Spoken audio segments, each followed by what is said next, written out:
Columbia Broadcasting System and its affiliated stations present Orson Welles and the Mercury Theater on the air in The War of the Worlds by H.G. Wells. Ladies and gentlemen, the director of the Mercury Theater and star of these broadcasts, Orson Welles. We know now that in the early years of the 20th century, this world was being watched closely by intelligences greater than man's, and yet as mortal as his own. We know now that as human beings busied themselves about their various concerns, they were scrutinized and studied, perhaps almost as narrowly as a man with a microscope might scrutinize the transient creatures that swarm and multiply in a drop of water. With infinite complacence, people went to and fro over the earth about their little affairs, serene in the assurance of their dominion over this small, spinning fragment of solar driftwood, which by chance or design, man has inherited out of the dark mystery of time and space. Yet across an immense ethereal gulf, minds that are to our minds as ours are to the beasts in the jungle, intellects vast, cool, and unsympathetic, regarded this earth with envious eyes and slowly and surely drew their plans against us. In the 39th year of the 20th century came the Great Disillusionment. Near the end of October, business was better. The war scare was over. More men were back at work. Sales were picking up. And this particular evening, October 30th, the Crosley service estimated that 32 million people were listening in on radios. Ladies and gentlemen, following on the news given in our bulletin a moment ago, the Government Meteorological Bureau has requested the large observatories of the country to keep an astronomical watch on any further disturbances occurring on the planet Mars. Due to the unusual nature of this occurrence, we have arranged an interview with a noted astronomer, Professor Pearson, who will give us his views on this event. In a few moments, we will take you to the Princeton Observatory at Princeton, New Jersey. Would you please tell our radio audience exactly what you see as you observe the planet Mars through your telescope? Nothing unusual at the moment, Mr. Phillips. A red disk swimming in the blue sea. Transverse stripes across the disk. Ladies and gentlemen, here is the latest bulletin from the Intercontinental Radio News. Toronto, Canada. Professor Morse of Macmillan University reports observing a total of 3 explosions on the planet Mars between the hours of 7:45 p.m. and 9:20 p.m. Eastern Standard Time. This confirms earlier reports received from American observatories. Now, nearer home, comes a special bulletin from Trenton, New Jersey. It is reported that at 8:50 p.m., a huge flaming object, believed to be a meteorite, fell on a farm in the neighborhood of Grover's Mill, New Jersey, 22 miles from Trenton. The flash in the sky was visible within a radius of several hundred miles, and the noise of the impact was heard as far north as Elizabeth. We have dispatched a special mobile unit to the scene, and we'll have our commentator, Carl Phillips, give you a word picture of the scene as soon as he can reach there from Princeton.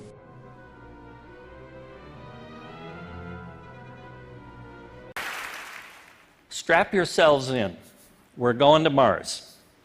Not just a few astronauts, thousands of people are going to colonize Mars, and I am telling you that they're going to do this soon.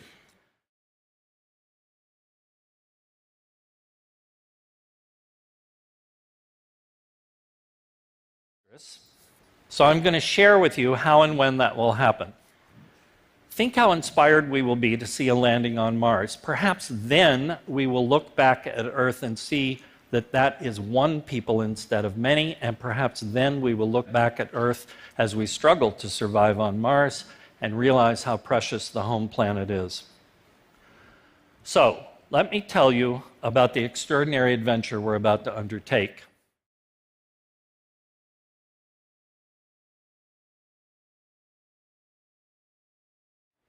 Here's the problem.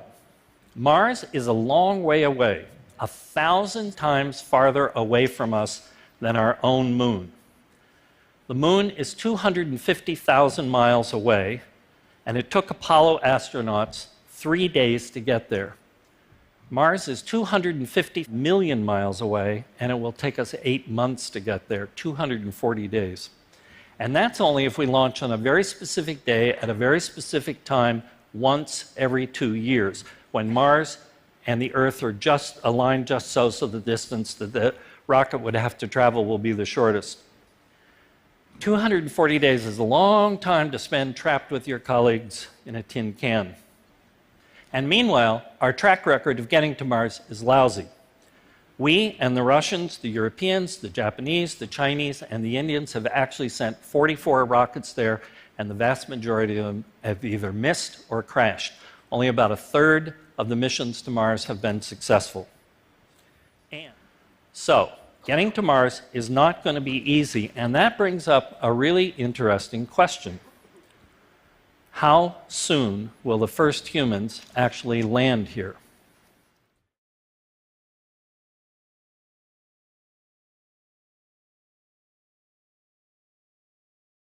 Some pundits think if we got there by 2050, that'd be a pretty good achievement. These days, NASA seems to be saying that it can get humans to Mars by 2040. Maybe they can. I believe that they can get human beings into Mars orbit by 2035. We will already be there.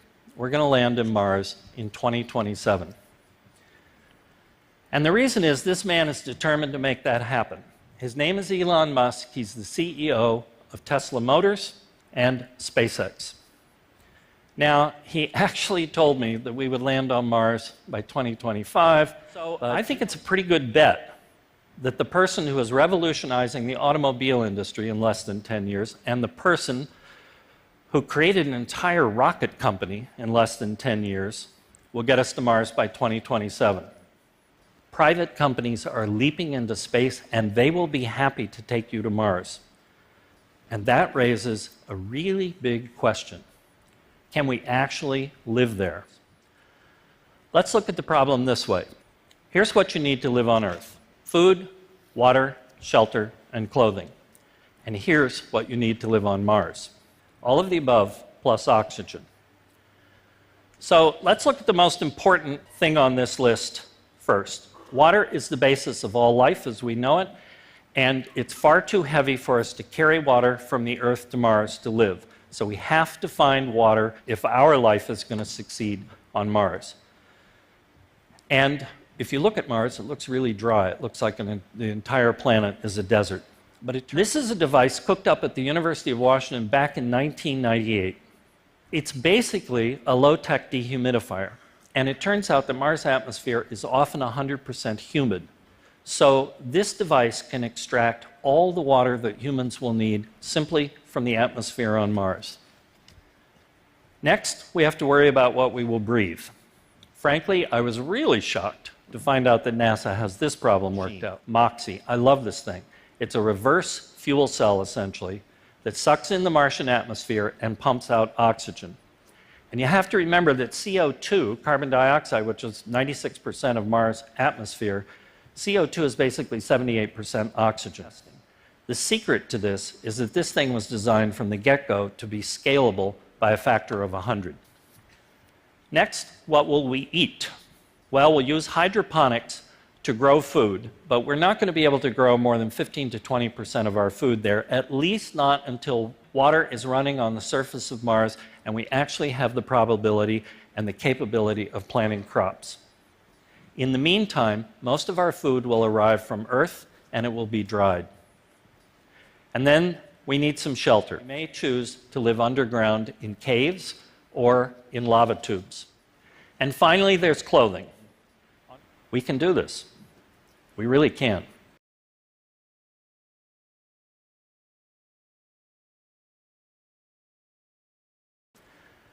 But it's still a little complicated and a little difficult.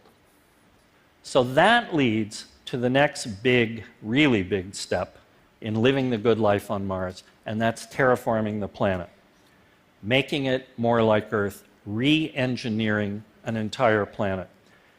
That sounds like a lot of hubris, but the truth is that the technology to do everything I'm about to tell you already exists.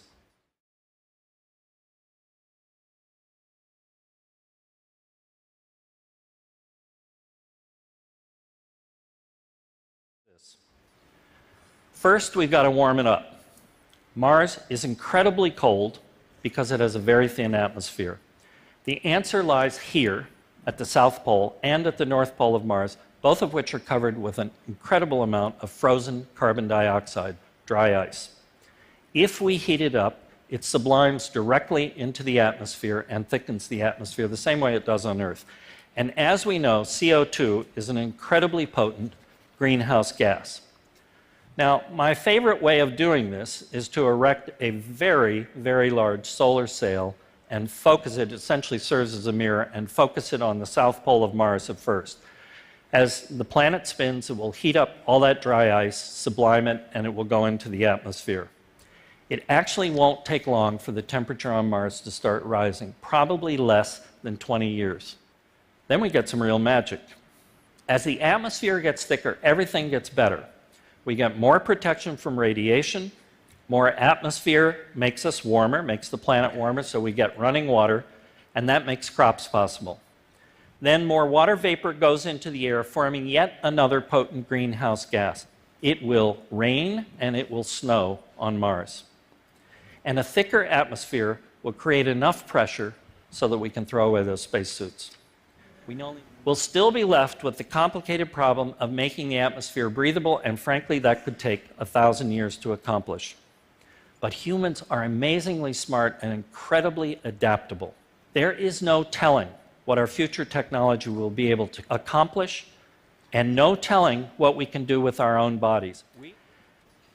But what would you do there? How would you live? It's going to be the same as it is on Earth. Somebody's going to start a restaurant. Somebody's going to build an iron foundry. Someone will make documentary movies of Mars and sell them on Earth. Some idiot will start a reality TV show. There will be software companies, there will be hotels, there will be bars. This much is certain.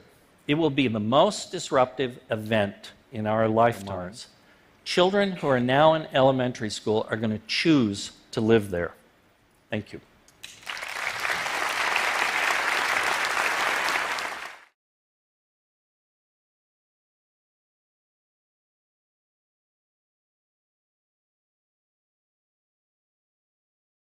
This TED Talk and the individual giving it is a complete joke. But this is simply a sample of lots of this fake news about humans going to Mars anytime soon. Probably not this century.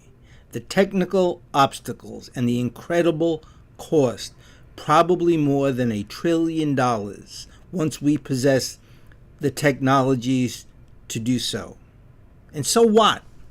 Mars is the biggest lifeless desert in our part of the galaxy. All those very expensive Mars rovers the United States has sent to Mars just keep uncovering nothing but more desert, because that is all there is on Mars. What will astronauts find there that rovers have not? Nothing. That is, if they arrive alive, which will be questionable because of the deadly cosmic radiation, then survive a year or two on Mars before they have a launch window back to Earth, very unlikely, then another 6 to 9 month trip back to Earth in a small, cramped capsule if they make it back.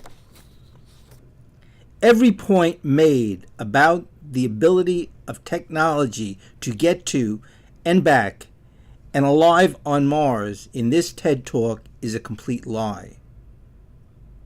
Then the speaker goes way beyond the absurd to discuss terraforming Mars into a planet like Earth. It will be thousands of years before humans are capable of such a feat, and the process itself would take millions of years. Yet this speaker has the audacity to tell this audience it will be done in their lifetime. That is criminal. None of this would be worth spending any time discussing, except that it is widely believed, and it is stealing interest away from where it should be, the moon. The reason more than any other we have not been back to the moon is this nonsense about going to Mars. It is time it stopped. Let me conclude this part of my series, Return to the Moon, in honor of the 50th anniversary of the Apollo 11 mission, with this letter I wrote published in the New York Times all the way back on March 1st, 1987, in response to their editorial, encouraging a manned mission to Mars, even back then, and forsaking the moon. To the editor, your editorial, The Poverty of NASA's Dreams, demonstrates that you have not learned the most valuable lesson of the Apollo lunar missions, that a space project whose only real emphasis is its symbolic value will not be the foundation on which to build an ever more expansive and effective space program. A Mars mission is likely to prove to be nothing more than an expensive entertainment within ours or our children's lifetimes. If we do indeed want a vigorous space program that both meets practical needs and stirs people's sense of adventure, the clear choice is for the United States to return to the moon, to set up permanent colonies, and create an infrastructure that can be our stepping stone to the planets and the stars. To colonize the moon will require a coordinated national and international effort and accelerated development of advanced technologies. It will provide the experience of living and working in space for extended periods. The lunar surface will be the ultimate space station. Once we can look up at the night sky to see a resplendent moon and know that ever-increasing numbers of Americans are exploring and developing the lunar surface, then and only then will we be convinced and committed to our inevitable destiny beyond the Earth.